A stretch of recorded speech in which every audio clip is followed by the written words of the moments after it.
On July 29, 2008, a mother of two named Susan Powell recorded a video where she documented the assets in her home in Utah, just in case, in her own words, something happened to her. This is me. July 29th, 2008. It is 12:33 Mountain Time. Covering all my bases, making sure that if something happens to me or my family or all of us, that our assets are documented. Hope everything works out and we're all happy and live happily ever after as much as that's possible. The video was made on her attorney's advice, who feared that Susan's husband Josh might attempt to sell some of her most expensive assets. In the years leading up to the now infamous video's recording, the couple's marriage had been under a lot of strain, and during the recording, Susan lets on that things had been everything but peaceful between her and Josh over the past few years. This is all stuff bought in a year or less through Home Depot on my credit.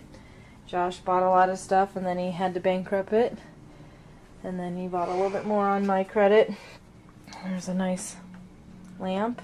These are things to roll wood with. And I had necklaces too. I don't know where those are. I just got in a rage, as you can see, and broke this. There's duds and pearls and opals in there. Broke this and threw all my DVDs and made a mess because he was angry at me. This was about a year or two back. Although Susan had been seeing a divorce attorney to look into the possibility of leaving her husband, they were still living together in 2009, almost a year and a half after the video was recorded. On the morning of December 6th of that year, Susan went to church with her two boys, after which a neighbor went to visit her, leaving her house at about 5 p.m. That night, Josh allegedly took the couple's two boys, Charlie and Braden Powell, on a camping trip in the middle of the night in blizzard conditions to a campsite on the Pony Express Trail.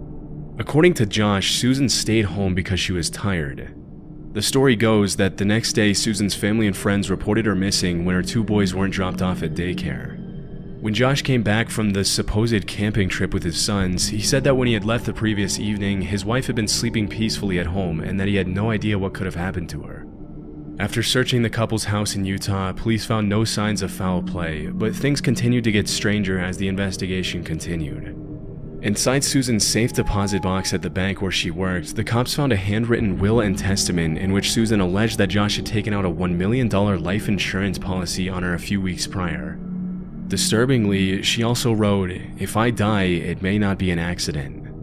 About 10 days after she mysteriously disappeared, the authorities also found that Josh had filed paperwork to withdraw money from a retirement account, and he was officially declared a person of interest in the case. Suspiciously, Susan's family and friends reported that during the search efforts, Josh never seemed to show a genuine interest in finding his wife. But despite the mountain of evidence stacked against him, Josh Powell was never formally charged in his wife's disappearance. During the investigation, the cops questioned the couple's two sons, but it was hard to get any solid information out of them on account of their age. Even though they mentioned that Josh had taken Susan with them on their camping trip on the night of the disappearance, they also made outlandish claims, including allegations that they had arrived at the campsite by airplane. This made it impossible to use their statements as evidence that Josh was responsible for his wife's disappearance. Shortly after, Josh and his two sons moved back to their home state of Washington, but the authorities soon determined it wasn't safe for Braden and Charlie to be living with their father in the middle of the investigation, and Josh lost custody of the boys. This is where things get extremely disturbing. On February 5th, 2012, more than 2 years after Susan's disappearance, a state caseworker brought the two boys to Josh's house for what was supposed to be a supervised visit. Immediately upon their arrival, Josh locked the social worker out of the house and took the lives of both his children and himself by setting the house on fire with gasoline. If his behavior during the initial phases of the investigation was suspicious, the unspeakable crimes Josh committed on that day in 2012 were about as clear of an admission of guilt as you can get in a case like this. In the aftermath of the tragic incident, the cops started looking into Josh's brother and father, who they suspected knew more about the case than they were letting on. Even though they had solid evidence to suggest Michael, Josh's brother, had helped him conceal Susan's body, the case reached a dead end when Michael also took his own life in 2013. More than a decade later, Susan's dad won a lawsuit against Washington State for nearly $100 million on grounds of negligence and failure to protect the 2 children who were supposed to be in the state's custody, a big chunk of which he gave to a charity to support domestic violence survivors. Almost 15 years after her disappearance and murder of her 2 children, people still gather in Susan's hometown of Puyallup, Washington every year to pay their respects and honor her memory. The last video Susan made documenting her assets received a lot more attention after everything had happened. With hindsight, the video is portrayed in a much more disturbing light.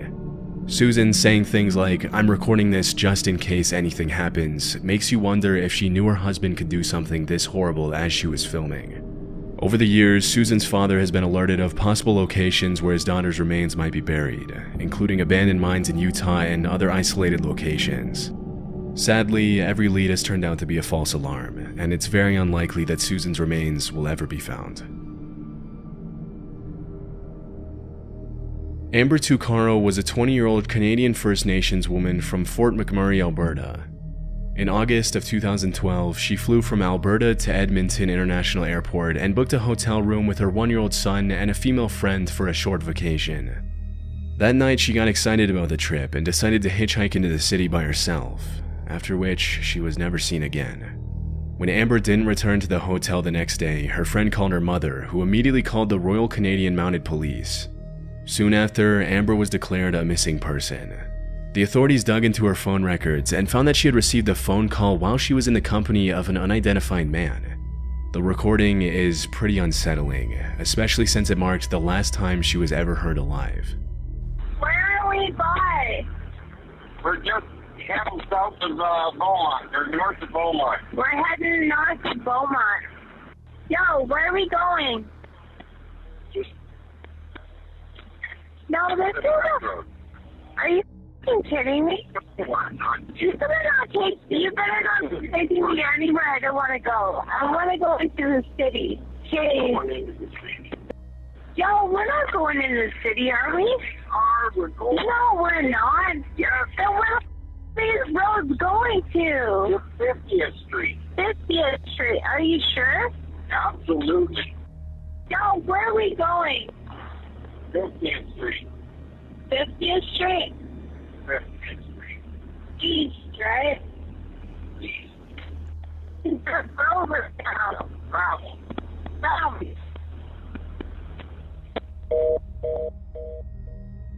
In the recording, a male driver can be heard reassuring Amber that they're heading where she wants to go, but she doesn't seem to be buying the story and is obviously pretty distressed. On August 28th, the cops released the phone conversation, but they didn't officially start investigating the disappearance until well after a month after Amber was reported missing. Sadly, when Amber's mother pressured the cops to do something and help her find their daughter, they dismissed her and told her that Amber was probably just out partying and would turn up soon. Tragically, on September 1st, 2012, just 4 days after the audio from the eerie conversation was released, the remains of Amber's body were found on a rural property near Leduc County by a group of horseback riders. One of the most frustrating aspects of this case is how unprofessionally the disappearance was handled by the Canadian police. After just 1 month of searching, Amber was taken off missing persons list based on a series of suspicious, unconfirmed, and anonymous sightings in Edmonton, and it took her mother an entire month to get her back on the list. By the time she was put back on the list by the negligent cops who made the unforgivable mistake, her property, which could have been used as evidence, had already been accidentally destroyed after it was recovered from her hotel. Over the years, a few women have come forward claiming to know the identity of the man in the recording, with all of them accusing the same man. The authorities say they've looked into him, but he wasn't declared a person of interest. A few years ago, another man came forward and claimed that the man in the recording was his father, an American citizen with no legal standing in Canada who had been living on a ranch in the greater Edmonton area. If the man's testimony is to be believed, his father is also responsible for several other mysterious disappearances and deaths that have taken place in the area over the last few years. One of the most disturbing aspects in the recording is the audible dishonesty in the man's voice, which is pretty much clear as day when Amber asks if he's sure they're going into the city, and he responds with an extremely fake "absolutely." It's also pretty messed up how the cops handled the case from start to finish, and many people suspect the cause of the unprofessional management of the case was just straight up racism against the Indigenous woman. Hopefully, we'll someday have an explanation for what happened that night to Amber Tuccaro, but for now the case remains a pretty disturbing mystery. In late 2014, a YouTuber named Kenny Veach commented under the username SnakeBitMcGee on a video titled Area 51 Technician's Son Discloses Secret Alternative Energy. The comment read, "That ain't nothing. I am a long-distance hiker. One time during one of my hikes out by Nellis Air Force Base, I found a hidden cave.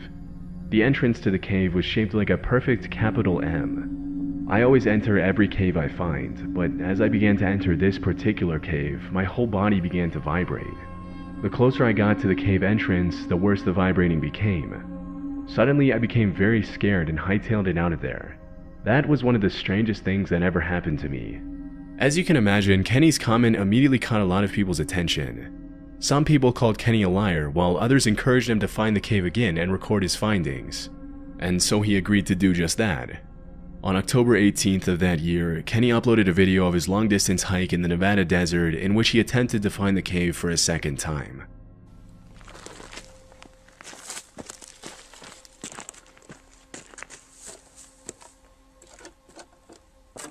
Well, here I am on my hike up here in the mountains north of Las Vegas. This is a canyon I just walked up in.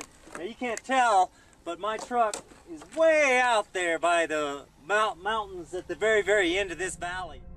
At the beginning of the video, Kenny stands at the top of an abandoned mine shaft and gives his viewers an introduction into the monstrous hike that lies ahead of him that day. As the day goes on, he continues to record what he sees as he travels through the Mojave Desert trying to locate the cave again. There's some interesting stuff coming up here. Look, see those? Look at that. Kind of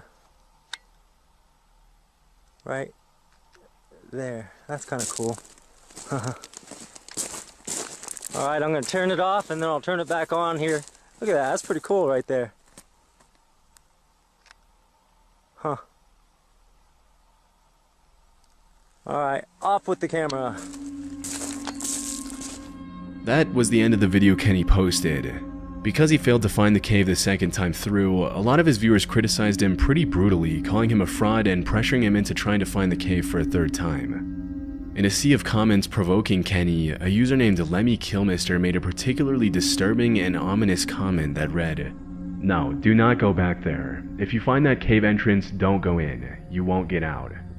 Still, on November 10th of that year, Kenny told his family he was going on an overnight hiking trip and he set off by himself for the third time to find the mysterious M Cave in the Mojave Desert, one of the hottest and driest regions in the world. That was the last time he was ever seen. On November 22nd, 2014, 12 days after he set off on his search for the M Cave, a group of search and rescue volunteers found Kenny's phone lying at the top of the same mine shaft he had pointed out in his M Cave video. Unfortunately, after his phone was located, the case went cold, and Kenny's body was never found. After the mysterious disappearance, people started coming up with all sorts of theories to explain what could have happened to Kenny, with most people claiming that he had either fallen down the abandoned mine shaft or died of overexposure. Some of the more outlandish theories reported that Kenny could have witnessed a crime out in the middle of the desert and had to be silenced, or that he found a secret military base and was eliminated by the government. However, a few months after his disappearance, a comment on the original video made by a woman named Sharon Pilgrim shed light on an entirely new possibility, that Kenny had taken his own life. The comment read, "I am the girlfriend that Kenny spoke of in the video. Kenny has not been found, and I feel that he probably will not be found for many, many months, if ever. I want you to know that I do not think Kenny had an accident. I believe he took his life.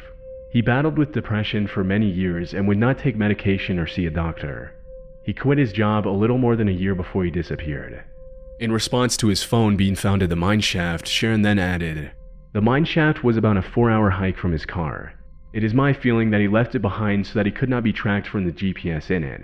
He also did not take his video camera with him on this solo hike. It was left in his home, so he had no intention of filming anything.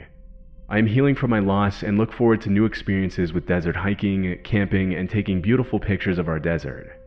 Enjoy your adventures of life, and thank you for the kind, loving comments sent my way." Even though the woman's comment seems pretty genuine and brings light to the very real possibility that Kenny took his own life, the case still doesn't have a solid conclusion. Over the years, several other YouTubers have found caves in the same area Kenny was hiking in that almost perfectly resembled the letter M, and recently one of them even had a danger restricted area sign put up next to his entrance. So, even though it's possible that Kenny took his own life in the desert, his disappearance has still left more questions than answers. On September 8, 2015, a man named Tim from Mounds View, Minnesota contacted the police and told them his friend, 32-year-old Henry McCabe, a Liberian immigrant and auditor for the Department of Revenue, had gone missing. As per Tim's testimony, Henry had been at a barbecue hosted by a friend named Emmanuel earlier that day and had left to go to a nightclub at around 11 p.m. After following up with the two acquaintances who had been with Henry at the club on the night of the disappearance, the cops realized they had a pretty complicated case on their hands. According to the two friends who had been with Henry at the C'est La Vie nightclub in Spring Lake that night, Henry had been drinking pretty heavily, and upon leaving the club at around 2 a.m., he allegedly asked William, one of the acquaintances he was with, to drop him off at a gas station nearby. After getting dropped off by William, who thought it was strange that Henry rejected his offer to drop him off at his house instead of a random gas station, Henry called his wife a little after 2:20 a.m. According to his wife, Henry sounded pretty delirious on the call, and near the end of the conversation, she called one of Henry's friends to ask him to go get her husband. Even though the friend didn't answer the call, the last 2 minutes of the conversation between Henry and his wife were recorded by the friend's voicemail, and the content of the conversation is pretty disturbing.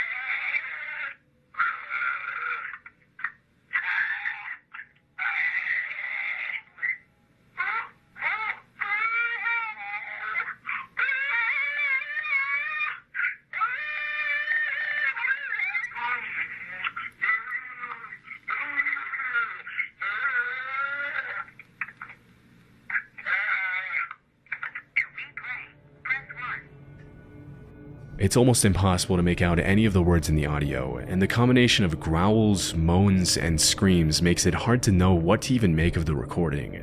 But needless to say, the voicemail is pretty unsettling. It almost sounds like the screams are coming from someone who's being attacked, but we obviously can't know for sure. That same evening, another acquaintance called Henry and later told police that it sounded as though Henry had gotten into an altercation with someone in the middle of the call. Strangely, even though Corrine McCabe, Henry's wife, mentioned that the sounds her husband was making during the call were extremely out of character for him, who was usually perfectly articulate, she only made a single call to one of Henry's friends to try and get him to pick up her husband, and when she didn't get a response, she went right back to bed. Even more strangely, during her questioning, Corrine repeatedly told the cops that she knew Henry was alive, even though she didn't have the evidence to prove it directly.